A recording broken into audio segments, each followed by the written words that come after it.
You know you need rest. You know you should say no. Intellectually, that taking care of yourself is not selfish. But when you try to do it, your body tenses, your chest tightens, you feel guilty, exposed, even unsafe. This is not a motivation problem. This is not weakness, and you are not broken. What you are experiencing is a nervous system that has learned over years that honoring your needs comes with consequences. This video is for you if you are the kind of person who gives and gives until there is nothing left. You are high functioning. You show up, you meet expectations, you take care of everyone around you. But when it comes to yourself, something stops you. You might set a boundary and immediately feel the need to apologize. You might schedule rest and then fill that time with tasks. You might say no and spend hours ruminating about whether you hurt someone. If you have tried setting boundaries and felt physically unsafe doing it, if you have tried self-care and felt selfish the entire time, if you know what you need but cannot seem to honor it without feeling like you are doing something wrong, this video is for you. I am Dr. Hannah, a certified life, relationship, and family coach with over 2 decades of clinical experience working with people just like you. And what I have seen again and again is this: the inability to honor your needs is not a character flaw. It is a nervous system response. Your body is not sabotaging you. It is protecting you based on what it learned was safe. Here is what most advice gets wrong. Most people will tell you to just set boundaries or practice self-care. They will give you scripts. They will tell you to be firm. They will say that you teach people how to treat you. And maybe you have tried all of that. Maybe you even succeeded in saying no once or twice. But then your body betrayed you. Your heart raced, your stomach dropped. You felt guilt so strong it was almost physical. You might have even felt shame, as though wanting space or rest was evidence that you were selfish or ungrateful. What is happening in those moments is not a failure of willpower. It is a nervous system alarm. Your nervous system has 2 jobs: keep you alive and keep you connected. When you were growing up, it learned what behaviors kept you safe and what behaviors led to rejection, anger, or emotional abandonment. If honoring your needs led to conflict, withdrawal of affection, or being labeled as difficult, your nervous system stored that information. It learned that your needs were a threat to your relationships. And because relationships meant survival, your body decided, suppress your needs. Stay small. Keep the peace. That pattern does not just disappear because you are an adult now. That wiring is still there. And when you try to set a boundary or take up space, your body interprets it as danger, not intellectual danger, felt danger. The kind of danger that makes your chest tighten and your thoughts spiral. This is not about being dramatic. This is about survival wiring that is still running in the background, even when the original threat is long gone. There is a concept in Japanese psychology called BA, which refers to a relational space or field. Ba is not just physical space. It is the emotional atmosphere between people. In healthy Ba, there is room for both connection and individuality. There is space for your needs and the needs of others. The field can hold difference without collapsing.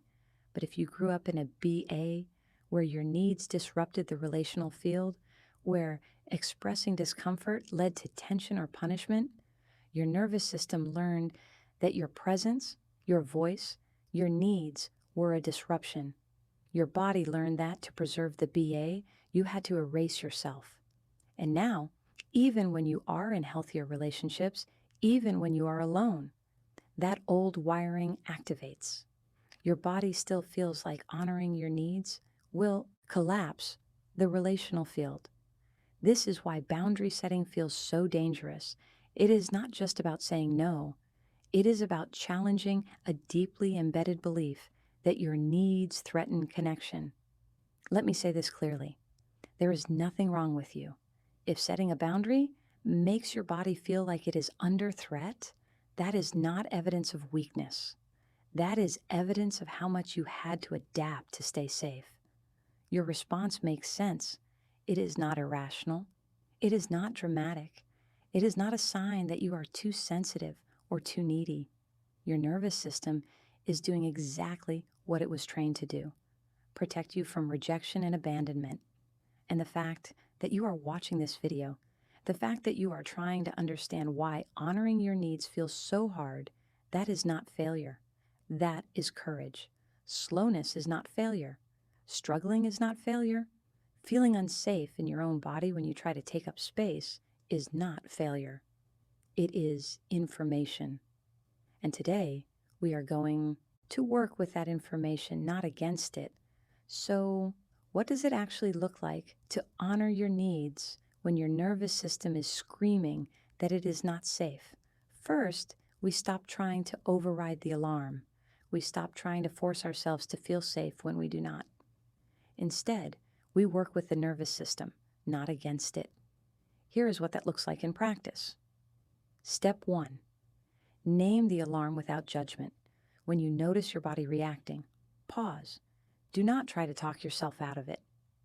Do not tell yourself you are being ridiculous. Instead, name it. Say to yourself, my body feels unsafe right now. This makes sense. You are not agreeing that the danger is real. You are acknowledging that your body believes it is real. And that distinction matters. Step 2. Offer your nervous system micro-evidence of safety. Your body will not believe you if you just tell it you are safe. It needs evidence. And that evidence has to be small, repeated, and embodied. This might look like setting a tiny boundary and noticing that nothing catastrophic happened. Saying no to one small request and tracking that the relationship did not end. Taking 5 minutes of rest and observing that the world did not fall apart. You are not trying to prove that you are always safe. You are building a library of moments where honoring your needs did not lead to the disaster your body predicted. Step 3. Use boundary scripts that include your nervous system. Most boundary scripts are too abrupt for a nervous system that feels unsafe. They go from 0 to 10 too quickly. Instead, try softer entry points. Instead of, I cannot do that, try, I need to check my capacity before I commit. Instead of, I need space, try, I am feeling a bit overwhelmed. I am going to take a few minutes. Instead of, no, try, I am not able to right now. These scripts are not about being weak. They are about giving your nervous system a gentler on-ramp. You are still honoring your needs. You are just doing it in a way that does not trigger a full alarm. Step 4. Track what happens after. This is the part most people skip. After you set a boundary, after you honor a need, your body will likely flood you with guilt, fear, or shame. Do not interpret that as evidence that you did something wrong. Interpret it as your nervous system doing what it was trained to do. Instead, track what actually happened. Did the person reject you? Did the relationship collapse? Did you lose your job? Did the world end? Most of the time, the answer is no, and that is the evidence your body needs to start rewiring. Rebuilding safety is not a one-time event. It is a practice. You are not trying to convince your body that honoring your needs is always safe. You are showing your body, slowly, that it can survive honoring your needs. That might sound like a small distinction, but it is everything. You are not bypassing the fear. You are moving through it, one small moment at a time. And here is what I want you to understand. Your body is not your enemy. It is trying to protect you with outdated information. Your job is not to fight it. Your job is to update the information gently with evidence that it can trust.